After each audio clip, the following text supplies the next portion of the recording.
guys, for those of you who do not know who I am, my name is Alex. I'm a third year student studying children's nursing and I'm about to qualify. Today I just thought I would give you guys some tips slash what to expect type of information about going on a critical care placement, and the things that I'm about to discuss are based on my own experience and based on my own opinions. What I am talking about is very universal, so it's not just specific to what I've seen as a child nursing student. They could be transferred, and this advice could be transferred onto, like, if you're going on to an adult intensive care unit, for example. It's all the same feelings and emotions you might be going through in the lead up and during the placement as well. A background to my placement experience. My placement experience was very general, or has been very general. We would get a few kind of like HDU level in the different areas that I've been in. I've been in A&E, so I'd seen some kind of like blue light resus situations there, but I hadn't really seen anything like any really sick children. To the point where like they're like intubated, ventilated and things like that. I'd generally looked after mainly quite stable patients.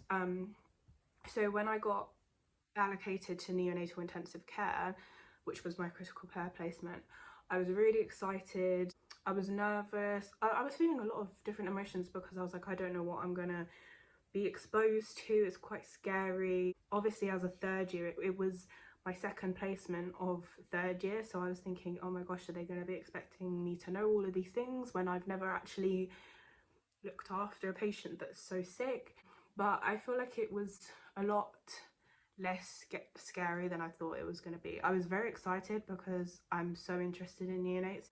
I was quite apprehensive about that side of it, but I will just talk through more to you guys about what to expect. So the first thing is, I think this is quite self-explanatory, but just expect, you know, the very different environment. It is a lot quieter in a sense of you don't have like patients, like if you're used to children's nursing, you don't have patients running up and down the ward. It's a very controlled environment, as you could imagine. Everything is very strict and timely in regards to like medications and just cares and all these sorts of things that need to be done for the patients. It's very regimented, which is obviously how it should be, but it is very different to maybe more general wards that can tend to sometimes be a bit more busy and chaotic.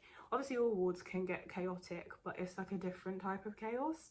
The documentation will be different. The charts will look a lot more complicated because, you know, you've got patients that are intubated and ventilated. You've got patients that might have chest strains in, all these sorts of things that you might have never even seen before on a normal ward. So like things like fluid balance will be very strict.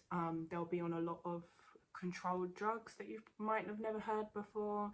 So you'll come across a lot of things that you've never seen before. That can be quite daunting, but it will be explained to you at the start, and they will keep reiterating to you that you don't need to know everything, because these nurses, they go on specific training courses to become intensive care nurses. It's not just something you should just know like that. It's not like that at all. They're not going to expect you to know everything.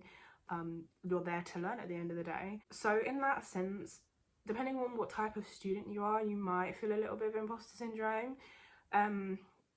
You might feel like, oh, like I don't feel like I should be here, or you might think that you're not good enough, or you don't know enough, but you do. Like they will give you the kind of independence to do stuff, especially if you're put in a more like HDU situation.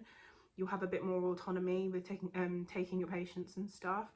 Obviously in intensive care there'll be a lot of things that you can't do because you're not trained, but you do still have a sense of autonomy, obviously under supervision, which still allows you to kind of grow your confidence and understand and identify when your patient's deteriorating, or identify things that are abnormal. Like it is a really great learning experience. So you can expect that like you'll still have the same experience, and you'll still be able to kind of practice to the level that you're supposed to be practicing at, depending on what year you're in.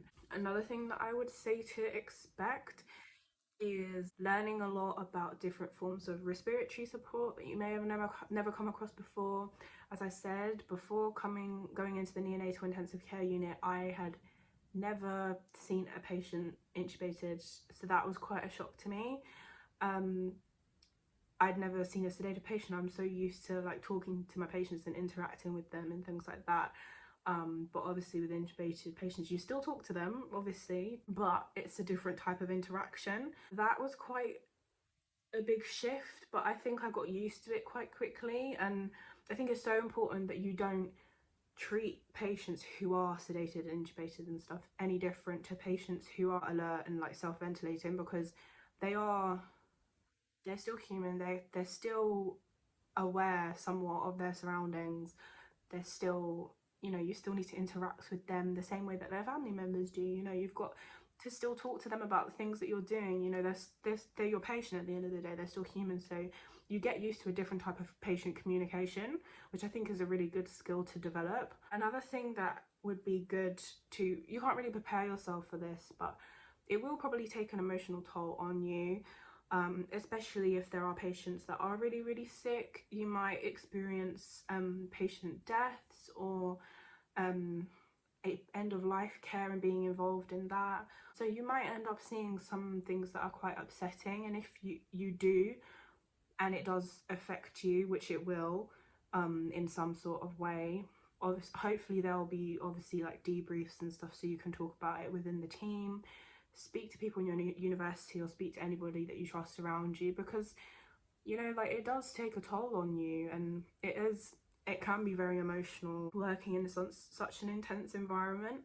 And on the flip side, it can be emotional in a good way. You know, if you're involved in seeing a patient get better or seeing them get stepped down from ICU to HDU, like, that's a really, really, you know, nice thing to see, and to like be involved with the family and stuff like that is so nice. So you kind of need to expect that you're gonna feel like a whirlwind of emotions, but most of the time, or hopefully, that will be a good thing, and you'll always be able to learn from these experiences, whether they are good or bad. But yeah, just always make sure you're talking to people, because it can be stressful, it can be upsetting. So please make sure you're kind of looking after yourself and making sure you're talking to anyone if you're having any concerns or you're feeling a bit overwhelmed. And another thing to expect as well on your critical care placement is so much interaction with the patient's family.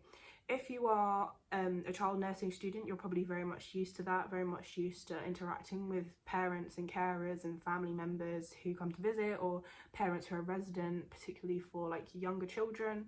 And speaking to parents about different aspects of their care, especially if the child is little or the child doesn't have capacity to consent to certain things. With other fields of nursing, you may not be as used to that, but obviously you'll still be kind of liaising with families and updating families on things regardless of what field you're in. If you have a patient that is in intensive care and isn't able to speak to you but for whatever reason, yeah, you're obviously going to be speaking to the family a lot, updating them, asking them how they are. Also teaching them too, especially in NICU, you might be teaching them how to specifically change nappies.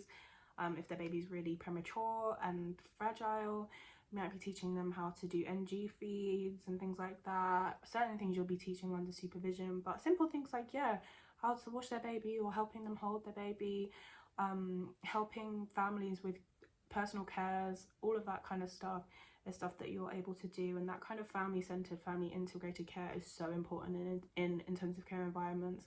So that is something that you can also prepare yourself for, which is also a really exciting part of critical care nursing. I feel like those are kind of the main things that I can think of about how to prepare for your critical care placement. If you have one upcoming, I hope it goes well, and I hope that this video was useful. Thank you for watching.